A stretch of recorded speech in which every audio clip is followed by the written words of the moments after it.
Alors, je suis Gérard Rosselin, ancien artisan maçon de Concoré. Mon travail principal était les rénovations, les jointoiements, les murets, quelques cheminées intérieures, beaucoup de travail de la pierre.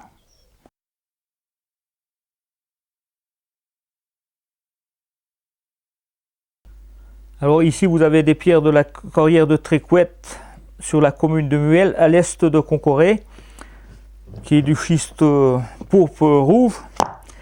Et sur ma droite ici, 3 pierres qui sont de la carrière de la Troffe de Tréhaut-Rantoc.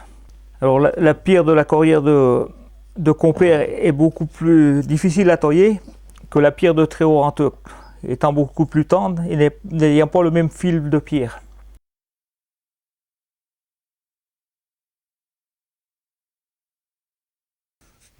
Je vais vous montrer comment tailler une pierre d'angle. Bon, je vais commencer par aplanir la pierre.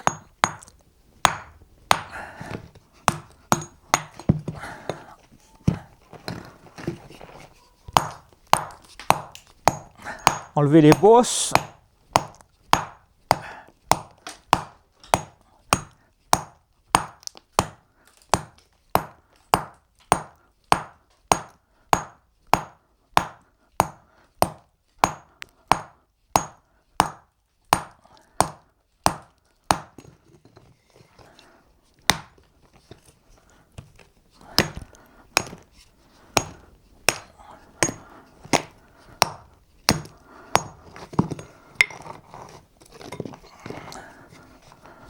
Maintenant, je commence la façade.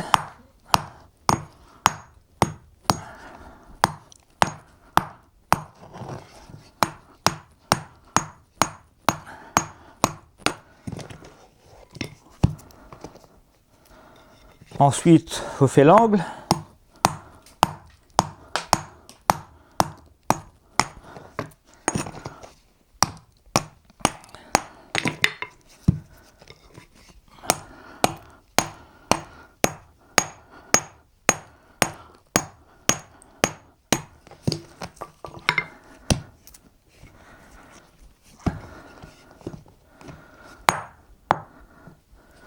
Je la diminue de largeur.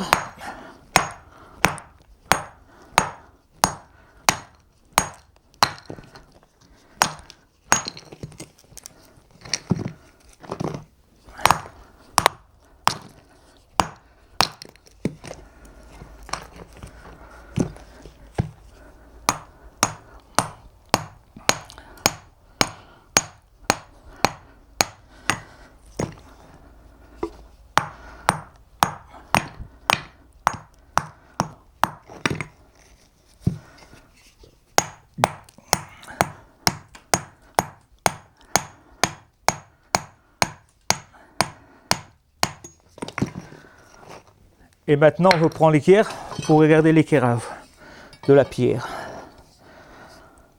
Alors, ce qu'il faut savoir, c'est qu'une pierre d'angle, il faut mieux que l'angle soit fermé de 1 mm ou 2, plutôt couvert de 2 mm.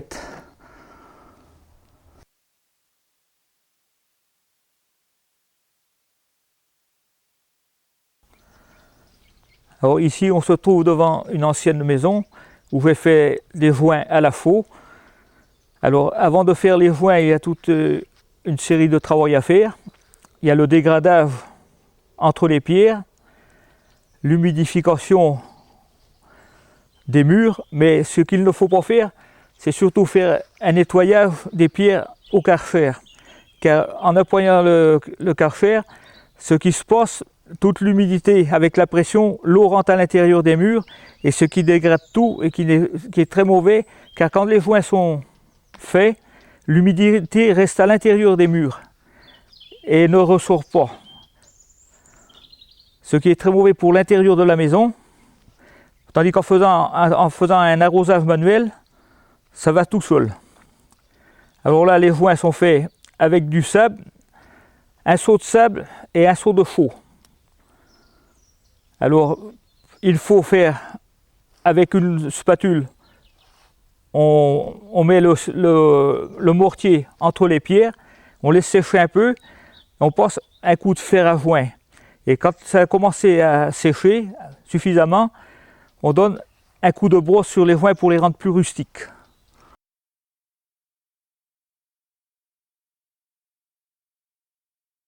Ici vous avez une nouvelle sorte de joint qui s'appelle joint à dos d'anguille, qui sont faits à la spatule.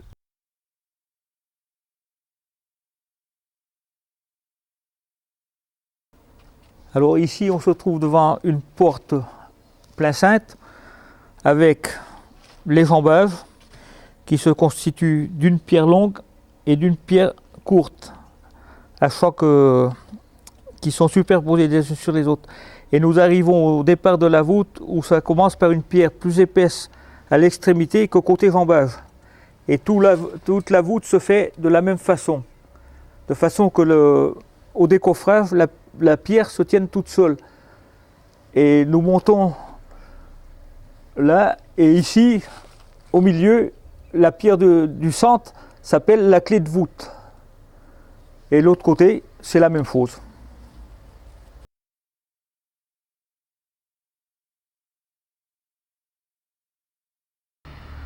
Alors ici, vous avez un mur en pierre brouillée qui se fait avec des pierres de toute taille, de toute grosseur, et qui sont posées de façon qu'il n'y ait pas quand même de joints les uns sur les autres à l'horizontale, et que les pierres soient bien les unes sur les autres et bien découpées.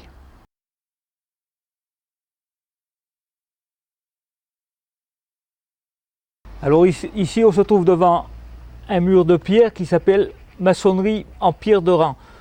C'est-à-dire que quand on commence le mur avec une pierre d'une certaine épaisseur à une extrémité, la même épaisseur de pierre et continue jusqu'à l'autre extrémité du mur et de niveau. Alors étant à la retraite depuis quelques années, je pense que mes remplaçants dans le secteur prendront les mêmes initiatives que moi sur la restauration, le savoir-faire et le bon sens du travail pour les années qui viennent.